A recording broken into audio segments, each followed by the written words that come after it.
Hello and welcome, ladies and gentlemen, to Pillars of Eternity.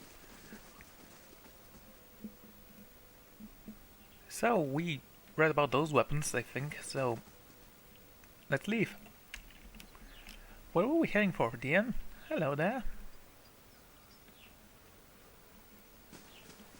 It was Dian, let's see.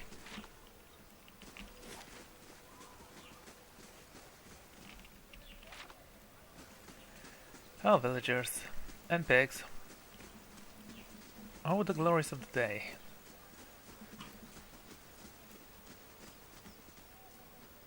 You must have seen something that's scared, right? Or I told you we haven't stopped peeking in our windows. Don't suppose you've seen a young noblewoman around these parts? Because elves really are very hard to find in this world. Isn't that right, Snape?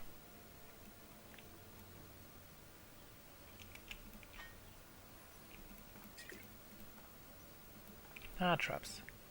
And an exceptional pistol.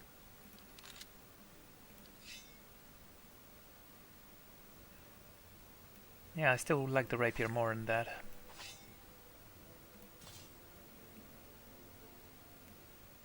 Even though this is more powerful, so I'm keeping it for now. Okay, in we go. Hello, sir and or madam. You're not the one I was looking for, I think. Just want to find her. Surely even you can understand that. With decent folklore. Perhaps you should have checked in the wolves. Huh. Interesting, usually those places are filled to the brink with yellow-faced people. Ah, there she is. Hello, Nanoki Farrell. You see the woman running through the streets of a small city. She pushes her way through the crowd, glancing at her shoulder as she does, her clothing untorn and her hair disheveled. Even though she appears to be attempting to escape from someone, her eyes sparkle with joy, her mouth is pulled back an enormous grin, and occasionally a small giggle works its way out of her throat. Okay. While looking over her shoulder, she runs heading into a well-dressed man standing at one of the market stalls. The moment she sees the man she is running to, her face changes. Gone is the glee, replaced by fear. Her grin twists into frown, her bottomly quivering. The man, seeing her appearance, expresses concern for her well-being. She leans against him, waving a tail of a rushing man with wandering hands. As she speaks, her own hands travel over his body, seeking and exploring. There's a short form across the crowd. Both look over and see a large, angry man approaching, roughly pushing his way through the crowd and separating them. She stiffens against him, furthering fear. The man tells her not to be afraid and steps in front of her to block the path of the figure, who is coming her nearer and nearer. The woman smiles slowly, backing away from them both, then lets out a graceful cackle. Her protector turns confused and sees her departing, laughing and shaking coin purse. She pins the race off through the crowd at the marketplace. Confused, the man feels his belt. His face hardens and he yells, joining the chase after the laughing woman, losing herself in the crowd. Yeah, I like this one. Sounds exactly like Gwen, except, well, some things are not the same. What are you doing in the kitchen? Dangler will get your solar out with food and drinks. We can help ourselves. Here? Yeah. No dragon meat. Disappointed, mate? Let's speak with this one. The innkeeper digs inside a muck with dirty rock, his eyes under a thick brow as he tries watchful. He gives you a quick nod as you approach the bar. Don't see many travelers these days. Something I can do you for?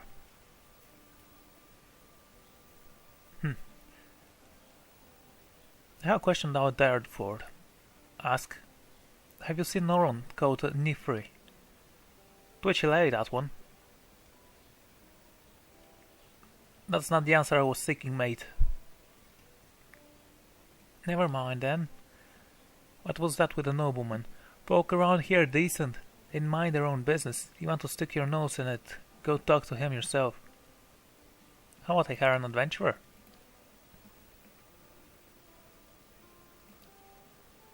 Well, let's be honest.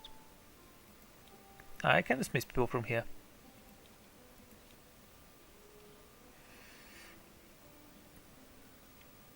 You know what? I know I like Bastian's small portrait, but I'm gonna switch it out.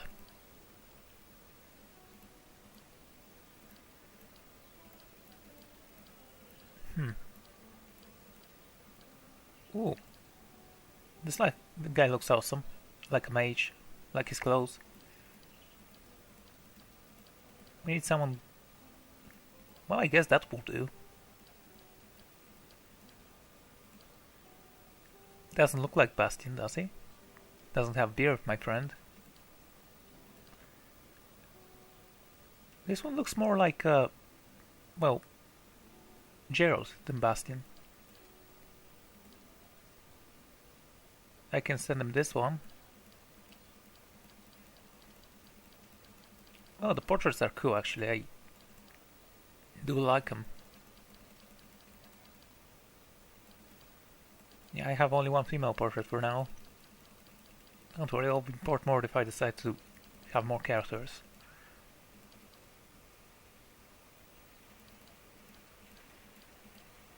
Fine, let's leave him with this one.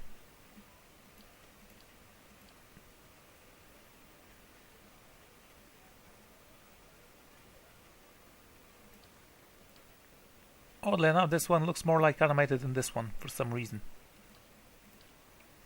Anyway. Hello, Lord Harold. The man wears squadron-style robes, simple but elegant. His fine leather shoes look like they were made for padding around indoors, yet they are cracked with mud. He yanks at the look of a hair twitching around a silk-gloved finger. His fine features are etched with anxiety. My child is out there. They do not understand. My lord, we're doing everything we can. Unfortunately, these villagers...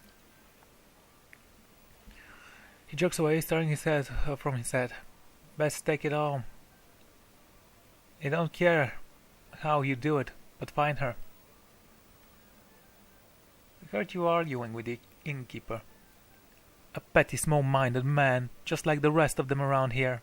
Yeah, apparently I'm not included in that thing.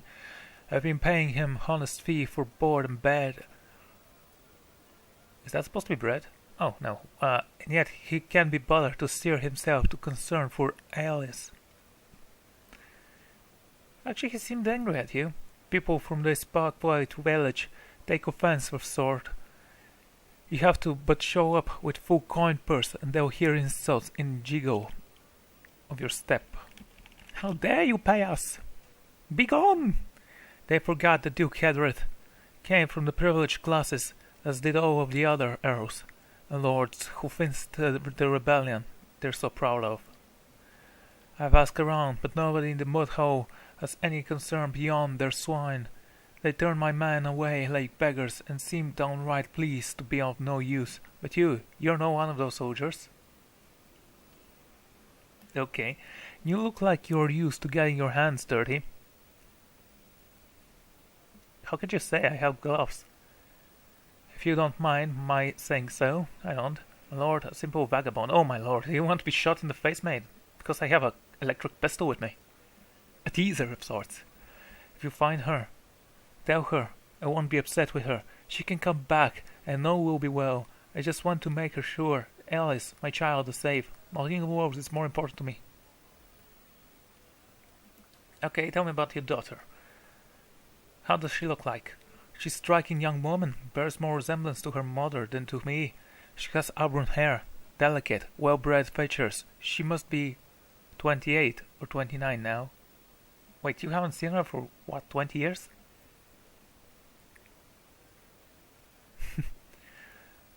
Tell me about her disappearance. It stopped in Darford for a few days. On our fourth evening here, I was making plans to continue our journey. Lady Alice was feeling unwell and went to bed. When I retired a couple of hours later, I found that she had vanished. None of my men had seen her. No one in the inn knew where she was. Since then, my people have been combing the village, but we've yet to find a clue. To the locals have been no help. Why did you come to Darford? It was merely to stop along the way for Anne's rest. However, she took ill shortly before our arrival, so it seemed prudent to allow her a few days to recover. What's in Anna's rest? Lady Alia has been reached an age where it is prudent for her to marry. I actually guessed that. Given this legacy business, I can't let her fertile years slip by, nor do I want her lump to fasten and present so many Howlborn. It seems there would be more potential suitors in New Halmore or New Yankima. You think it haven't considered that? Arranging suitable match is difficult. The best prospect for my child lay in Athel's rest. What is the worst of your family? Surely they wouldn't want to miss your daughter's betrothal. Lady Harold is ill-suited for travel, I'm afraid, and unfortunately Alice has a few other close relatives. My sister and her husband, Alice, aunt and uncle, of course, have been visiting Ailra these past months. And as for siblings, Aya has none. My wife has only given birth to Howlborn since Elia. Ooh. Sad. I see. Goodbye. But I have to say that I'm Lord Nestor Harold, Evans Bay. The family has been prominent there since Imperial times. A primary estate on the outskirts of Rockbury, what we have holding in New Halmore as well. Those went to my sister and her husband. Huh. Not to worry, we'll find her. Up we go. I bet she doesn't want to get married, so she went back to her mother. That sounds like a sensible thing to do. Ooh, a chest. It's locked. Not trapped though, so... Thank you.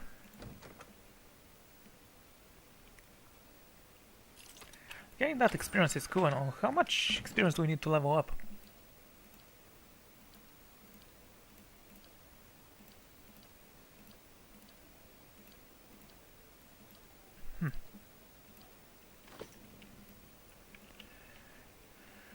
Okay. Aha! A trapdoor. Guildmaster Cotter Staff. Emerald green orb between two wing-like brushes, the long slender stave. Okay, that's cool. Put it in the casket there. That's Adra, eh? Peridot, nice.